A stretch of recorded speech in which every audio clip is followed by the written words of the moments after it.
Rutherford County Solid Waste. I'm the Public Media Relations Specialist for the department. And my background, just so you guys kind of know where I came from, I got my bachelor's in media management from MTSU. I worked in the media and marketing field for about 3 years, corporate, and then I moved over to government. I have a passion for the community, so I felt like I could get my hands dirty in the community if I worked for government. And then we have, I lived in Rutherford County for 20 years. I was born in Michigan, but this has been my home, obviously for the longer period of my life. So I decided to work for the solid waste department, and it was really funny because I've not come obviously from a solid waste background. So I had a lot of learning to do because, you know, we're talking garbage. There's a lot involved, and that's kind of why I'm here today, is so you guys can kind of see what we do, number one. Number two, the issues that come across our department, things that we have to, you know, educate the community about. And then also we have a new campaign that started, which was started at MTSU. A group of students who were in PR decided to, their project was to create a campaign for the solid waste department. And that's how Operation Rutherford Recycles came to be. So we can kind of move on. Oh no. Okay, so one question I want you guys to just kind of ask yourself, whether you want to write it on your paper or just keep it in the back of your head, is what's one item you know you throw away, not recycle, just one item you know you throw away at least once a day? Something that's just a regular item in your life that you know goes into the trash. Junk mail. Yeah, there we go. Hey, no, that's great. Yeah, junk mail. Does anybody have anything else that you can think of? Milk jugs, okay, yeah, those go in the trash. Yeah, so yeah, it's just kind of getting your mind jogging as to what you come in contact with on a daily basis, because that's the part that really adds up, is what you touch every day, the things you know you throw away every day. So that'll come in handy a little later. So I want to start with just talking about the landfill, because that's what got us here today, and that's why I'm here today. Our landfill is expected to close by 2022, and that seems really far away. That's under 8. We're looking at under 5. So it's coming really quickly, and we're having to decide what we want to do moving forward. We have, let me close this out. Okay, sorry about that. So this is significant because everybody dumps at our landfill, Nashville, all the surrounding counties, our county. We have no charge to dump there, but other counties do have to pay, and this will affect them. It'll affect businesses. It'll affect our school system, our daily life. We won't have anywhere to dump. We may have to be looking as far as Kentucky in order to dump the nearest landfill, so that's a 3-hour drive at least. And if you can imagine the trucks that we have to haul all of our trash in, they take a lot of gas, you know? I mean, so it's going to affect all aspects of our life once this landfill closes, because we're going to have to decide what we want to do moving forward. And what we can start doing now is just getting in the habit of recycling, and it's hard, and that's kind of what this activity will kind of show. Is it's confusing. There's no easy way to recycle. We're trying to establish ways to make it easy to recycle, so recycling is one aspect of it, and then we also have reduce and reuse, which we will be covering as well. Those are ways to keep you from having too many questions about your recyclables. Reducing and reusing things can keep you from having to wonder, because maybe you only purchase recyclable items. This just keeps on. Don't show the message again. Yeah, please don't. Okay, once it pops up, I'll. Yeah. So I want to kind of tell you guys the history of our landfill. Again, I just kind of want to build up to where we're at now. So this is not the fun part, and you guys don't have this on your sheets because it's a lot of obvious ink and pictures, so I was trying to save some ink and paper. So the Murfreesboro landfill closed in 1974. So they had their own, it closed out, and then we looked at the Rutherford County landfill being permitted. So you can kind of see where that was in the area. So you guys, this is, let me see if I can see Jefferson Pike up there at the very top So you kind of have an idea of where that is in Murfreesboro. You guys have probably seen the landfill. If you have, it's that big old mountain. There's a road that runs along it. So the Rutherford County landfill was permitted in 1974 there in that area. And then the Morgan Green Farm had an auction.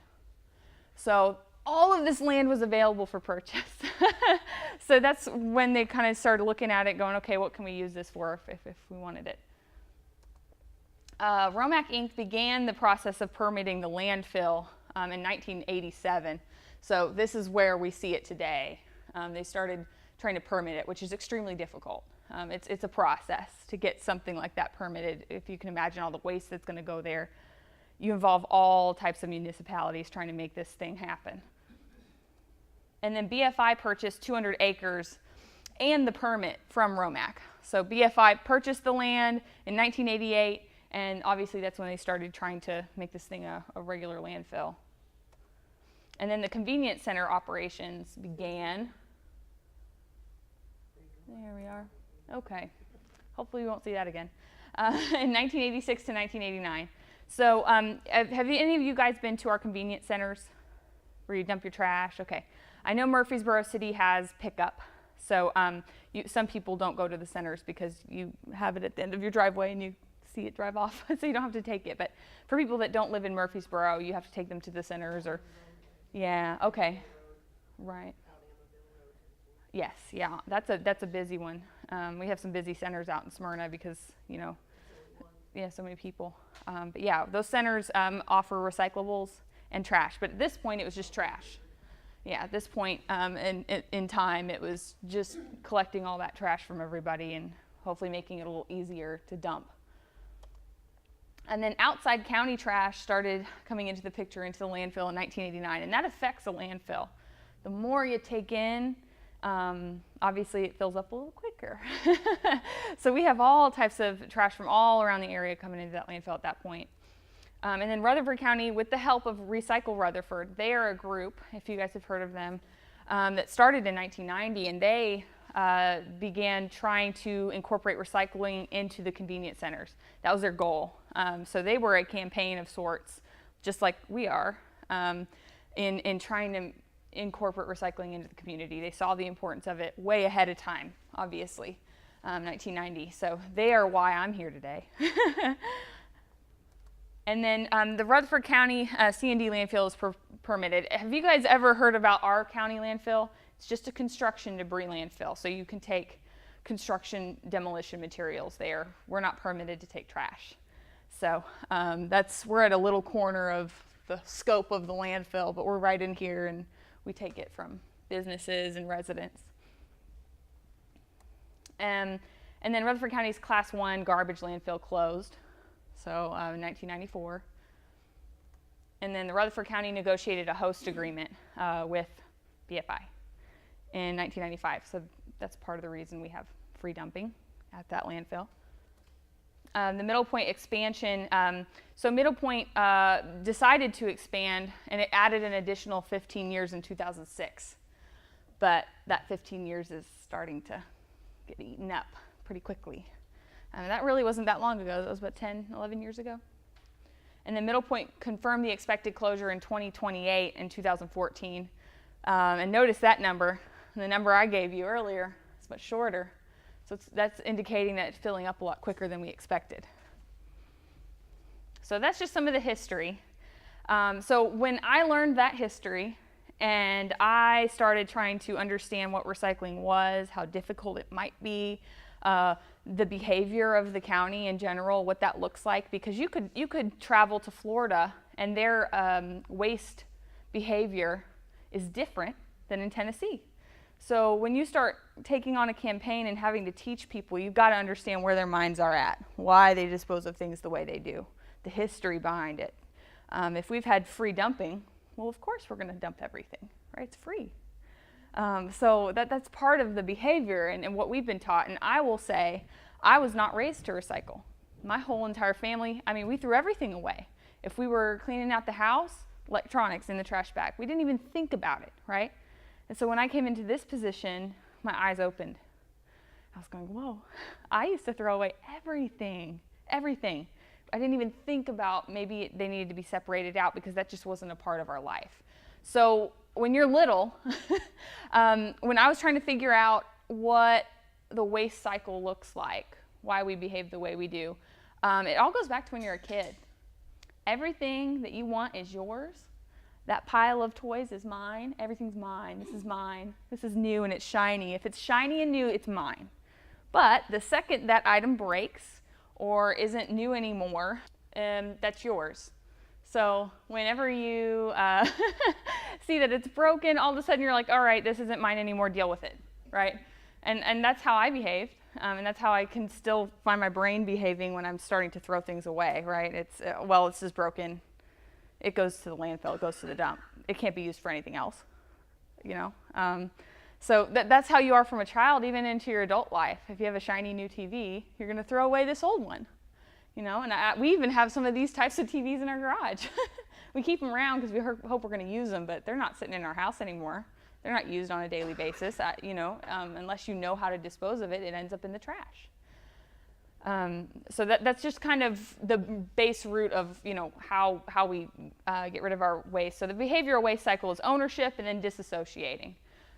We buy, we attain, we create, and we repurpose things. And then once we're done with it, we disassociate from that item. It no longer belongs to us. We don't want anything to do with it, and we expect somebody to come take up the trash for us. So you could be selling it or throwing it away or recycling it. So if that's the base root, then I needed to look at exactly how much waste we attain from people in the county.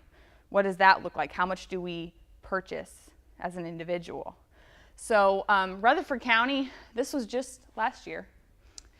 We had 42,000 tons of trash last year from the entire county and 10,000 tons of recyclables. So together that's 52,000 tons of waste material that we get rid of in our daily life. And we recycle 1/5 of the trash we create. So I did the math and I'm going, okay, we recycle about 1/5 of what we have. But research shows that 2/3 of what we buy is recyclable. So 2/3 of it is recyclable, but we're only recycling 1/5 of it as a community. And that's what's in our trucks every day. So there's something going on there. It's lack of knowledge as to what might be recyclable and what might not be recyclable. We don't really know, so people end up throwing, you know, that 4/5 in the trash, whether it's recyclable or not. So we're around 20% recycling rate. We need to be around 25. So that's just where we are. So what my goal is to help people reevaluate their waste. It's just taking that split second between owning it and disassociating from that material and just taking a second and evaluating it. What do I have? So that's where reducing, reusing, and recycling can come into play. Because if let's just say it's not recyclable, can we reuse it? Maybe. I don't know. It depends on what you have. It may not be completely, you can't necessarily take it apart. Like televisions are kind of hard on a daily basis for us, just regular people, to somehow make into something new. Okay, so just as a refresher, reducing is to make smaller or in a less amount, degree or size. So one example I like to use is reducing are kind of just your purchases when it comes to water. You can buy this one and, you know, you can go around and feel this if you want, but it's a very thick plastic, as you guys can kind of see that. It's very tough, right? So let's just say you don't have the option of carrying one of these around that you can just refill all the time, it's probably better that you buy that kind of plastic. It's a little less. It's reducing the amount. So yeah, okay, I need to buy a water bottle. I can recycle it later and I can use less. So that's just a version of reducing your waste. Reusing it, you can use it again or more than once. So one thing that we like to do in my house is, if you guys have ever seen the pallets, they're what in manufacturing they use to hold stacks of things. It's like a pallet. It's a wooden pallet. I like to cut them and make furniture, or we have a couch made out of pallets and a mattress. So it's an old mattress I didn't use, don't use it anymore, and some pallets that aren't used anymore, and we have a couch. It's really comfortable. So it's just reusing things that you have. And then recycling, it's convert it into a reusable material. So I kind of just have some examples like I told you earlier. Reducing is the easiest form of waste reduction. So if you really want to try to make an impact, it starts with reducing. So it's just less of an impact, less material that you have. You could probably cut half of that stuff on your tables if you reduced. And then reusing, it's only as applicable as you make it. So it's your choice whether you reuse something or not, if you decide to allow yourself to try to reuse things versus buying something brand new. And then recycling, it's the most difficult, but it's the most enforceable on our end as a government department. It's a little easier to provide a way for you to recycle than it is for us to provide you a way of reducing your trash. This is something that we can actually get our hands dirty in, but it's the most difficult. So that's why my position was created, is to educate people, because it's hard. It's really hard to teach people how to recycle the right way. And that's the first thing I realized. And I don't blame people for, if you do recycling incorrectly without even knowing it. You know, it's difficult. And we'll kind of see that when we do our activity. Okay, so we have 3 communities of waste generators. So these are the ones that, these are the communities that I've divided our community into. So I know who to kind of communicate with first, who's the most vital for me to communicate with. So for me, it starts backwards. I want to start communicating with our informed recyclers first. I want to create a community of people that know how to recycle and how to impact the community around them, because they know how to recycle correctly, they're recycling on a daily basis, and they stay informed if those things change, and they're always recycling correctly. Then we have our misinformed recyclers. They're doing the best they can. They're getting those recyclable materials into the recycle bins, but it's not quite right. There's a few items they're putting in there that aren't recyclable. And while we're really excited that they're trying, it does ruin the batch of recyclables. So if you put one thing in there that isn't right, if it goes through that heater and melts down that plastic and it's not the right type of plastic, it can ruin a batch, you know? So, and then we have our non-recyclers. They don't recycle at all. So I work backwards. Like today, I know some of you guys are recyclers, and that makes me excited. Some of you are misinformed recyclers, and then some of you don't recycle at all. So that's why it's vital for me to be in places like this, because I get to reach everybody at once. But I'd love to get some of my informed recyclers on board with me and educating the community with me, people around you, your neighbors. Okay. Okay, so I'm gonna move on to what we're doing, which kind of ties into what you were saying. It's our initiatives, what we're doing, and what we're trying to incorporate into our department. So we have a Facebook group. It's called Operation Rutherford Recycles.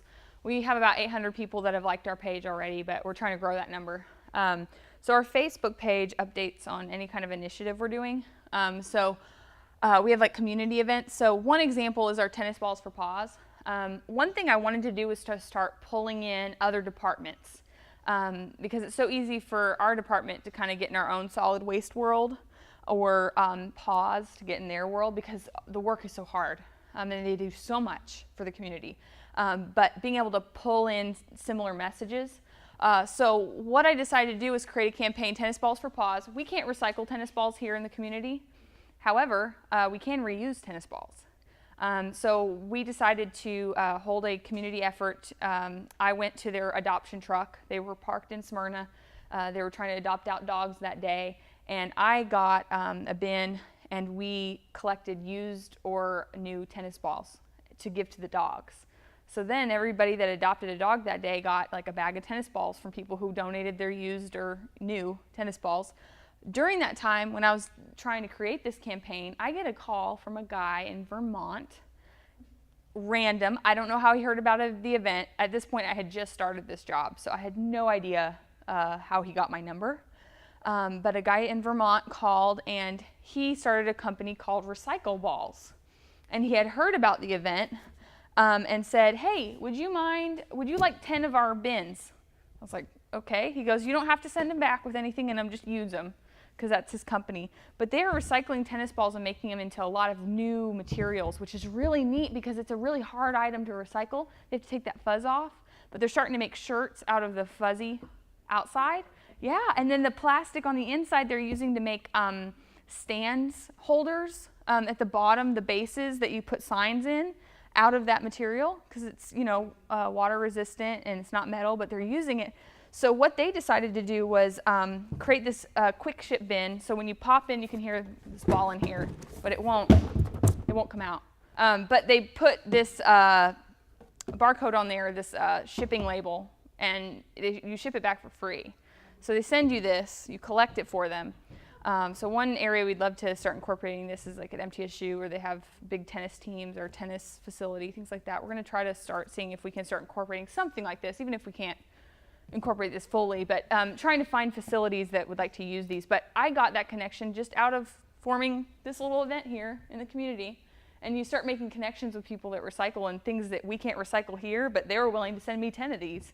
We filled them up, and we gave them to the dogs because that was the purpose of the event, and it incorporated another department and donated those things. But we're trying to start that. We're probably going to be doing another one of these events soon. I really enjoyed it. People really liked it. We had people just drive by, drop the balls off, and leave because they couldn't adopt a dog, but they at least wanted to help. And then it pushed our message: recycle. Try to think of ways, creative ways to get rid of your waste versus throwing it in the trash can.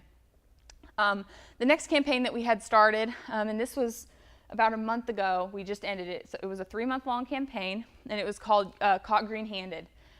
So what I did was I went around to businesses all throughout the county, and we collected donations from just their business or groups that wanted to help us, and we collected over like $1,000 in prizes.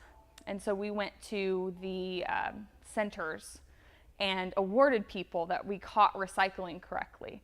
And these were adults, and we've done a lot of stuff in the schools, but I wanted to see how this would work at our centers with adults that just recycle all the time and they're never acknowledged, and just letting them know about us. So we got the sheriff's department involved, and we had their deputies, because they have certain areas that they have to monitor in their jurisdiction. They're supposed to go to these centers to check them out anyways. They would go in and catch people. And it scared them at first. They're going, oh, why is this deputy talking to me? Like, what did I do wrong? And here they pull out this little prize, and it has a Caught Green-Handed sticker on it, and it's an award and a letter telling them thank you, and so that they know about us. And now we're trying to get that started in the schools, because we think the SROs would have a really great time awarding kids in the hallway that they see recycling, because most of our waste comes from schools. Styrofoam, plastic bottles, paper. Most of the waste comes from there, and we pick that up. So if we can get the kids to start, we think it can really help out the parents to kind of start that habit as well. And then we're trying to do fun little graphics for our department. Like a lot of people don't know that there's a mulching facility in Murfreesboro. So instead of throwing your yard waste into the trash, you can get it mulched. Which was great, and that actually was really popular. That graphic right there, that got received very well. I think that was one of our most popular. People want to know what we do, and that's one thing that we're figuring out is, as a department, people want to be more involved if we let them know what we monitor and do every day and what we offer them. And then they're going, oh, I didn't even know I could do that, you know. So yeah, we're trying to get that involved in the schools, and then we have our public service announcements. But I wanted to show you guys this picture of our deputies catching a resident. So we had our little Caught Green-Handed sign, and little did we know, we caught him. I took the picture. He said, I'm not scared of you guys, because he's like, I'm not worried. I'm the chief of Smyrna Police. So he was the chief of another department locally, and he recycles. He had 5 of these bins in the back of his vehicle, lined up, plastic, paper, metal. What else did he have? I think he had one other bin that had a kind of an odd item like colored glass. He had that, and we had no idea who we were catching. We were just going to award him, and it turns out to be a leader in our community. That was a really cool moment, because we did not expect that. We didn't even know who he was. So we thought that picture was kind of cute, and that's what they helped me with catching people, because we wanted to incorporate. People don't care so much about who I am, but they do care about who's serving their community, and if they can award people, I'd much rather them be the face of Caught Green-Handed than our department, because they're people that are actively in our community and people really look up to, and they may change their habits because of them, you know. So we had that, and then we have some resources that we use and we provide, which is our website. And that's something that I'm working on, because we use a lot of words when we had created our rules for our centers. So this is kind of what our centers look like if you haven't been to one. We had these bins, and now we have signs next to each one saying the rules. But we're finding that people don't read. They don't want to read.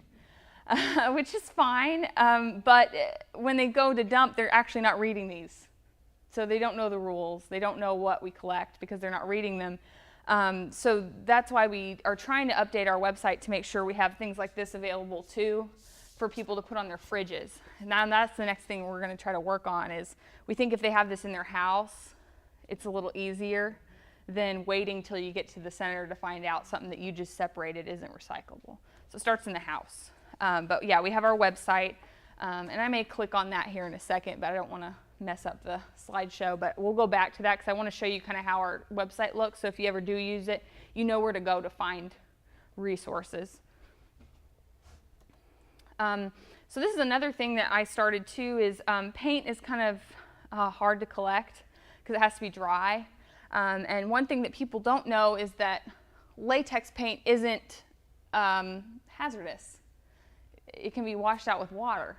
So that means that it's not anything that could really harm us. So we created this little flow chart for people to kind of identify what they have. Because if they know it's latex and it's water-based, you dry it out. This is how you dry it out, and then you can just throw it away. And then with oil-based, we now collect it at Haley Road as well. But we're trying to create more things like this that are less like a paper just full of words and people having to read a lot. It's just more visual. It's easier to flow. Yeah. I had a question because I've got a bunch of paint because I've been Yeah. repainting my house. It's so easy to collect. When you say you use solar fire, I know you're saying to add that to the paint, but then does it have to dry or can you add that and then dispose? It has to dry first. And the reason we have to do that is because once it gets in the truck and smashes, that paint gets on the road. And so when you see paint on the road, that's normally probably one of our trucks that has paint in it. And it slipped out because it's sticky and just starts getting all over the road. So when I've encountered somebody that's frustrated with the rule, once I've told them why, they'll go, oh, well, yeah, I'll dry this out, right? They don't want their roads all messy. But again, it's educating people on why we have that rule. Because most people, they don't want to follow something they don't understand. So we're really trying to educate. Like, this is why we have what we have. These are why we have these rules. You guys ever consider giving this out at your local community center, someplace Yeah. where somebody new coming to town Yeah. can get a packet of this information? Because I would Yeah. love to have this. If I moved That's here what 2 we're years kind of ago. working on because we have a lot of people moving. If you guys know, we're looking at the growth rate here, just even in the county, especially Murfreesboro. We have a lot of incoming people that are coming from places like California or Florida or places that recycle, and they want to know this information, but we don't have a way for them to access it easily. Because if somebody moves here, we're trying to work on a way that we have a packet for all information. So that could be water, electric, all of that. So we're working on that. That's a great idea, though, because I think it's useful, and we have a lot of people that want to know what to do. Let's see what we got. And then this is the sheet I handed out to you guys. Just that little rule sheet, kind of, this is what we collect, this is what we don't collect. Obviously we didn't have room to explain why we don't collect certain things, but if people can just follow this, I think it will make it real easy. And I have a few of these left, so if you guys want to take an extra one, you can, and give it to somebody in your community that you think would gain some knowledge from it. So you can help me out, which I'm sure you guys probably already do, but if not, you can start recycling at your house, even if it's just one item. If you don't recycle right now, maybe just try plastic or just try paper. That's the easiest way than to try to conquer all of it at once. And then if you already do recycle, maybe ask a friend if they could start trying to do that with you, or even just vocalizing what's going on with the landfill. Sometimes that's enough to make an impact with somebody. And then share what you learned with other people, because I can't reach everybody. There's just no way. And I've learned that real quick, because I'm not just a one-man band. If I can get people like you that are knowledgeable to just take that extra step and just try to teach someone else, it's so helpful.